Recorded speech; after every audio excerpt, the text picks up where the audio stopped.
Rungokno ya. Misalnya hukum begini. Tak warai. Engkok ketara ke pinter ta ora? Mergo aku jek berharap ke pinter. Ana wong iku jimak bojone ning wulan Ramadan. Rino. Napa? Rino.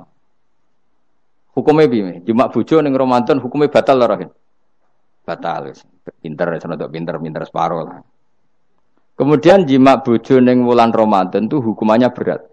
Yaitu kafaronya selain kodok harus merdekakan budak atau puasa 2 bulan berturut-turut. Kalau ndak memberi makan orang 60 orang miskin, satu miskin untuk orang satu mud. Pokoknya berat hukumannya. Disebut tidak kubro. Rungokno. Lalu menurut Imam Syafi'i, pelanggaran dengan sanksi seberat itu adalah hanya untuk jima.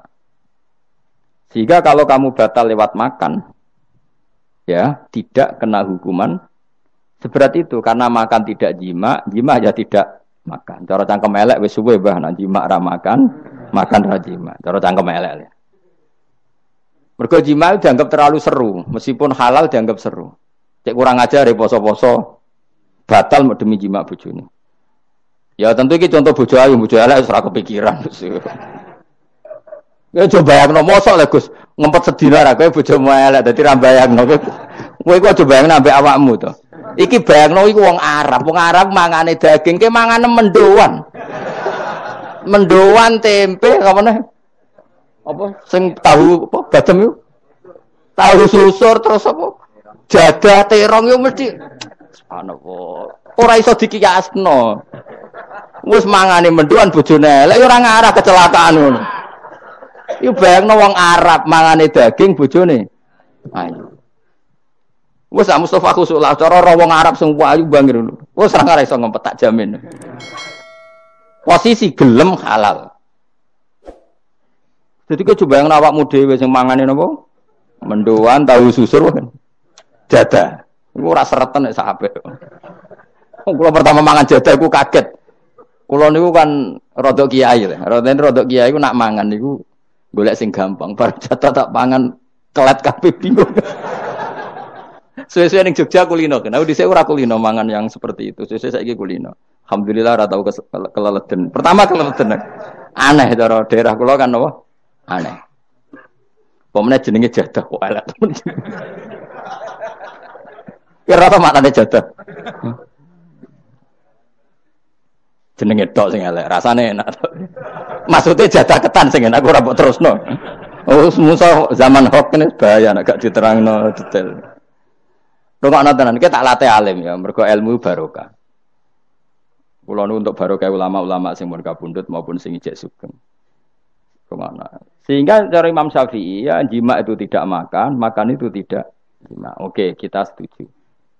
Karena jima itu dianggap terlalu serem. Napa? Ya serem tuh misalnya begini, gue bertamu gue neruhin, terus mangan segone kan normal, terus pamit, kan nyelek kamar ya, gue jimak bojoku, kurang ajar tuh, tamu gue kurang ajar tuh, ya kurang ajar.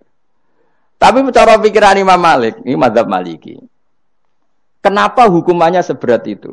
Kenapa hukumannya seberat itu? Karena hadku hurmati Ramadan min ghairi udhrin syar'iyyin, melecehkan Ramadan, tidak menghormati harkat Ramadan dengan tanpa uzur yang syar'i. Sehingga kalau kamu makan mie atau makan sate atau makan jadah tanpa uzur syar'i, tanpa sakit, maka hukumannya sama. Karena dianggap melecehkan Ramadan tanpa uzur syar'i. Imam Malik cara berpikir, memangnya jima bojo statusnya haram kan tidak zina. Jima bojo status halal apa haram? Halal, bedanya apa dengan makan? Kejima lebih mangan bedanya apa dalam hukum halalnya? Sama kan?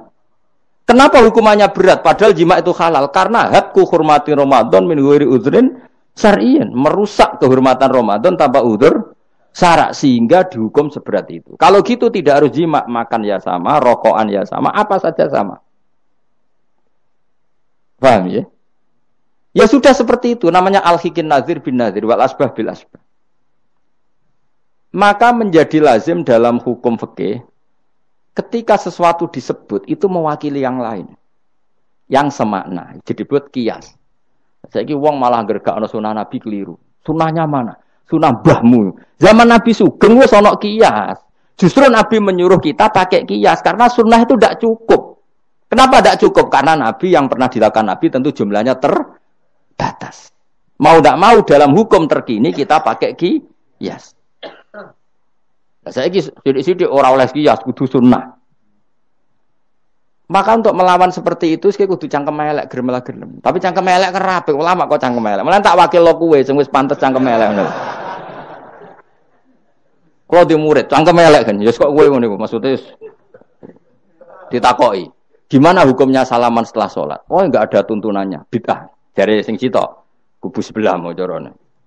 Jare sing santriku ya rada kurang ajar kok kowe ini.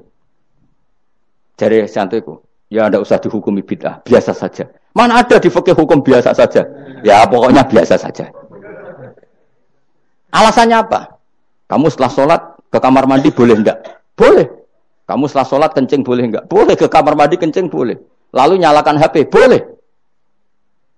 Nah kenapa kalau salaman enggak boleh? Bedanya apa dengan nyalakan HP? Waduh cangkem elek.